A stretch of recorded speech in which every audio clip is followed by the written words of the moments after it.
श्रीमती दरिया कौर को न्याय दिलाने के लिए आमरण अनशन पर बैठे हैं नकद सिंह। अभी तक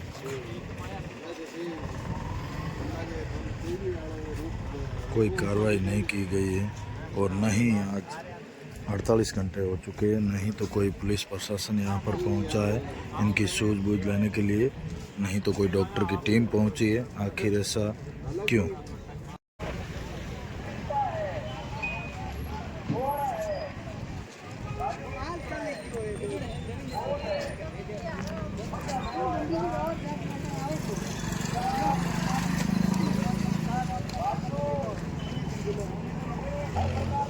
साथियों,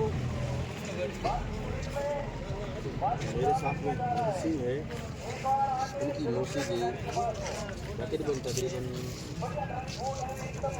ये 3 महीने हो गए हॉस्पिटल में इलाज के दौरान मौत हो गई थी। उस टाइम भी इन्होंने वहाँ पर धरना प्रदर्शन किया था। सब आला कमान के अधिकारी भी आए थे, एम सिंह जी भी जब आए थे, उनको आश्वासन दिया था और आश्वासन बीतने हुए तकरीबन 3 महीने हो गए, अब तक कोई कार्रवाई नहीं हुई। जो छोटे छोटे बच्चे हैं उनका क्या होगा वो तो ईश्वर जाने, क्योंकि माँ के बगैर घर चलना बहुत मुश्किल है। मेरे साथ में नकद सिंह जी है, क्या चला इलाज की बात करते हो ना, हकीकत बात तो यह है कि बाड़मेर हॉस्पिटल में स्त्री विशेषज्ञ के 7 से 8 डॉक्टर हैं, होने के बावजूद भी वहाँ 5 घंटे बिना इलाज के तड़प के डेथ हुई। अगर टाइम पर इलाज मिल जाता ना, आधा घंटा वो पहले आ जाते ना, तो भी डेथ नहीं होती। तड़प के डेथ हुई है और उनके नर्सिंग स्टाफ ने इंजेक्शन लगाया था और वो नज़रअंदाज करने के लिए सुबह 9 बजे बेहोश हुए और डॉक्टर आते हैं 1 बजे, जो बीच में टाइम सुबह 9 बजे बेहोश हुए। घर से चल के गए थे, बिल्कुल नॉर्मल इंजेक्शन था, कोई ऐसी बीमारी नहीं थी और न ऐसी कोई प्रॉब्लम थी। जो अगले दिन डॉक्टरों ने एडमिट किया था केसाराम सोनी कमला वर्मा ने, वो अब बता रहे हैं पोस्टमार्टम रिपोर्ट बाद में कि उनको ऐसी बीमारी थी, तो आपने एडमिट किया। आप आचार्य के हेड हो, सहायक आचार्य एक आचार्य हो, हेड हो, तो आपको जानकारी होनी चाहिए ना। आपने एक पेशेंट को एडमिट किया और अगले दिन आप घर पे बैठे हो आराम से, किसी को जिम्मेदारी नहीं देके जा रही हूँ। नर्सिंग स्टाफ को फोन पे बोल रही हूँ इंजेक्शन लगाऊँ। जांच रिपोर्ट भी आई है, जांच रिपोर्ट आई आज 1.5 महीना हो गया और जांच रिपोर्ट ने साफ लिखा था कि दुर्घटना घटी है, इस पर कार्रवाई करो। उसके बाद 1.5 घंटा मैं हर रोज़ कलेक्टर, टीओ, एडीएम साहब से, एसपी साहब से, हॉस्पिटल के प्रशासन से, हॉस्पिटल प्रधानाचार्य से, सीएमओ से मिला हूँ, सारी बातें की है। अभी तक मैं तो कार्रवाई हुई।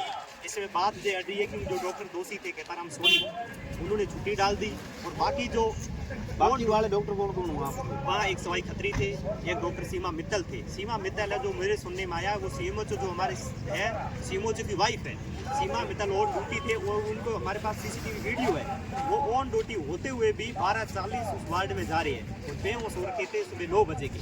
और उसी सीमा मित्तल ने एक डॉक्टर ने कहा इनको हम ऑपरेशन में लेके डीएनसी कर लेते, इनकी हालत खराब हो रही है। तो उसी सीमा मित्तल ने बयान दिया था मेरी आंखों के सामने कि ये केताराम के पेशेंट है, उनके घर गए थे, उनको पैसे देके आए हैं तो वो खुद आएंगे। और केताराम से घर में थे और सीमा मित्तल ने नज़रअंदाज किया। वो सीएमओ की वाइफ है, चिकित्सक अधिकारी बाड़मेर की वाइफ है। इस वजह से जय प्रशासन सारा कार्रवाई में देरी कर रहा है और मेरी यही मांग है, आज 2 दिन हो गए हैं, आप अनशन चल रहा है, अभी तक कोई प्रशासन। डॉक्टरों ने मेडिकल रिपोर्ट में कॉज ऑफ डेथ क्या बताया? कॉज ऑफ डेथ बताया कि जो इन्हें इंजेक्शन लगाया गया था डीएनसी के लिए, जो आमतौर पर एक लेडीज के डीएनसी के लिए इंजेक्शन लगाया जाता है, तो इंजेक्शन लगाने के बाद आपको डॉक्टरों को वो अवेलेबल देना पड़ता है, उस हिसाब से डोज दिया जाता है।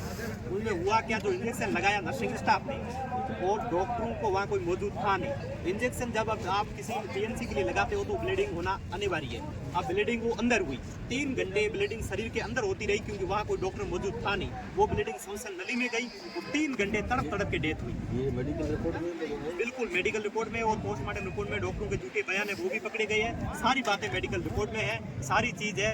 वो डेथ 99% होना ही, मतलब 101% ऐसे मामलों में डेथ होती ही नहीं है। बस डेथ होने का कारण है इनकी देरी, 3 घंटे तड़प के डेथ। कोई जनप्रतिनिधि आपसे मिला 3 महीने 2 महीने के बाद? जनप्रति से हमारे आजाद सिंह जी, स्वरूप शाह सब आए थे पिछले धरने में। उन्होंने यही हमारी उस दिन बात हुई थी कि एक बार जांच रिपोर्ट आ जाए, उसके बाद अपन वापस सब मिलेंगे, और सबका यही कहना था। और प्रशासन पे सबने दबाव भी बनाया फोन के द्वारा, और जिस दिन जांच रिपोर्ट आई तब उन्होंने आजाद शाह ने बयान भी दिया था, सारी चीज़ें हुई, लेकिन प्रशासन की आंखें बंद है, क्योंकि उनको दबाव में लाना जरूरी है। सब मेरे साथ है और मैं आमरण अनशन पे हूँ, आज दूसरा दिन है, सब साथ आएंगे और इसका न्याय मिलेगा और प्रशासन की आंखें खुलेंगी। सरकार भी कहती है कि सबका साथ सबका विकास। सबका साथ नहीं है। अभी भजनलाल सरकार है, राजस्थान सरकार, उनके जो उनके काम हुए एक साल में, उन्हें गिनाने के लिए बड़े बड़े कार्यक्रम कर रहे हैं। प्रशासन बसों से भर के जहाँ से लोग लेके जाके जयपुर गए हैं, लेकिन वो अब बाड़मेर की धरातल में देखो, आज 2 दिन हो गए जो आदमी अनशन पे मैं बैठा हूँ। आपका प्रशासन ऐसा क्या, उनके प्रशासन, आप जन सेवक हो, आप कुर्सियों के मालिक बन के बैठे हो, आप में इतना चल के आस नहीं सकते हो कि वार्ता का दौर करने नहीं आए। सबसे बड़ी तो दुख की बात यह है, आप प्रशासन जन सेवक हो, आप जो तनख्वाह ले रहे हो सरकार में, जन सेवक सारी जनता के टैक्स हमारे पैसों से ले रहे हो, और आप आराम से बैठे हो। मेरी हिम्मत है, मैं आमरण अनशन पे बैठा हूँ, मेरी हिम्मत इतनी तबीयत सही नहीं है कि मैं वहाँ जाके आपको ज्ञापन दूँ।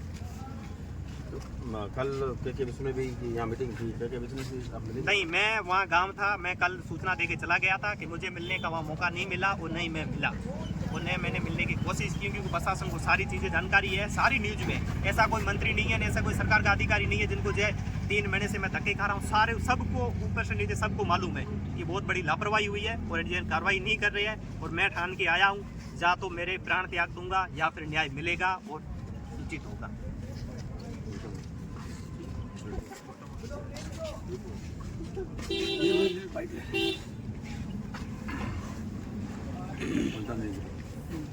हाँ सर, आप क्या कहना चाहोगे इस मामले के बारे में?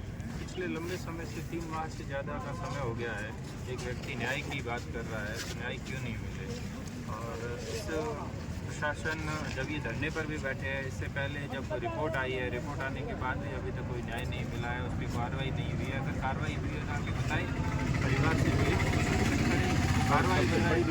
इनको तो बच्चों की हो रही, तो छोटे छोटे बच्चे हैं, बिल्कुल वहाँ सही बगैर बात। साहब घर खूना हो जाता है, बच्चों को संभालना बस की बात नहीं है। बिल्कुल आपने सही फरमाया है, आपने सही बताया है। ये चीज़ें उन डॉक्टरों को भी सोचना चाहिए, मानवीयता के नाते उनको सोचना चाहिए, क्योंकि हमारी गलती इससे ये सारी चीज़ें हुई है। पहले तो हम गलती सुधारें और उसके बाद उन बच्चों के लिए कुछ करें, क्योंकि यहाँ आपको हो सकता है कि ये आपके अधिकारी आपको बचा सकते हैं, पर भगवान के वहाँ तो अंधेर नहीं है। सही बात है।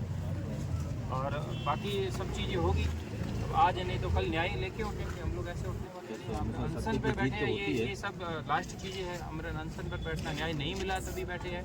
प्रशासन की आंखें खुल जाए समय रहते तो ठीक रहेगा। अगर कल के कुछ दिन सरकार बड़े बड़े दावे करती है, सबका साथ सबका विकास हो रहा है, क्या साथ और विकास दावे करना, मैं तो कह रहा हूँ कि इन चीज़ों में भी हम लोग राजनीति में नहीं जाना चाहते। हम लोग यहाँ बैठे हैं तो सिर्फ न्याय पाने के लिए, न्याय के लिए, और सरकार को, प्रशासन को, सबको समय रहते न्याय दिलवाना चाहिए। मानवता के नाते बिल्कुल मानवता।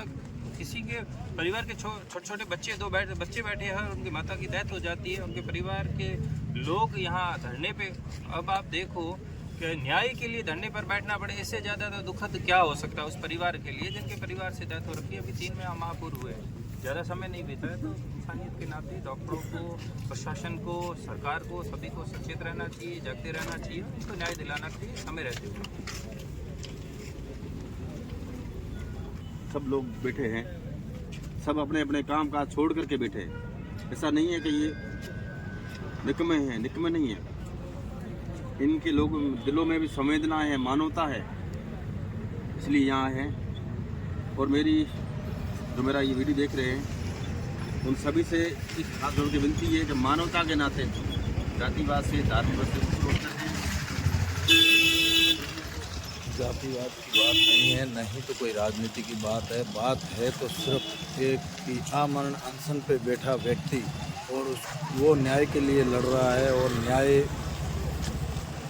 प्रणाली है जो शासन प्रशासन है वो उनसे बात तक करने के लिए नहीं आ रही है। आखिर ऐसा क्यों और कब तक, आखिर कब होगा न्याय, इसी बात को लेकर सभी लोग यहाँ पर बैठे हैं। आप सोचो, आज के टाइम में 1 मिनट का किसी के पास टाइम नहीं है और लोग यहाँ पर आमरण अनशन पर बैठे। नकद सिंह के सभी जो साथी है वो और 36 कौम के लोग यहाँ पर बैठे हैं। आखिर ये लोग कब तक कोशिश करेंगे